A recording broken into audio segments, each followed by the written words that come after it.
At least 5 families have been dislocated after a massive fire destroyed 4 houses in Walker's Avenue, Gregory Park, Portmore in St. Catherine. We have more from Carrie Ann Simpson. Tragedy in Gregory Park, Portmore, St. Catherine. It's not the first or second, but the third time in less than 5 years that 18 Walker's Avenue has been struck with misfortune. In 2023, at least 36 people lost their homes in an arson attack. Last year, during the passage of Hurricane Melissa, a huge tree fell on several houses, causing severe damage.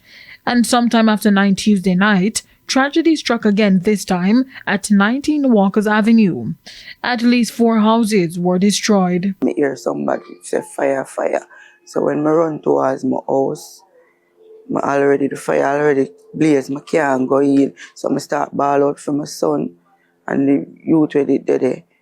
So when I look, I hear something goes up, boy, and never know say somebody did in the concrete house with a baby and a gentleman. So them try to force them out of the house. And so I couldn't get to go in to save nothing at all. So I lose everything. I was over one of my friends, and I hear somebody ball about fire, and my kids them the inside.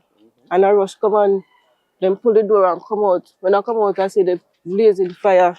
7 children are among those homeless. The victims say they were just starting to pick up the pieces from the damage in the aftermath of Hurricane Melissa. We straighten up back the house. Because the last we straighten up it. Sunday the last, so fix the fence. Sunday is the last, so fix the fence. Because the kitchen, the side of the kitchen never fix as yet neither. Because we have to just go and use it with the kitchen not fix back as yet. We complete repair about 5 days ago. 1, 2, 3, 4, 5 days ago? 5 days ago, I complete paint up and say, yes, wash out paintbrush and say, I'm good here now. And I rebuild, I work so hard to rebuild my house, and it was finally finished. Not even 2 months after Melissa, this is what happened.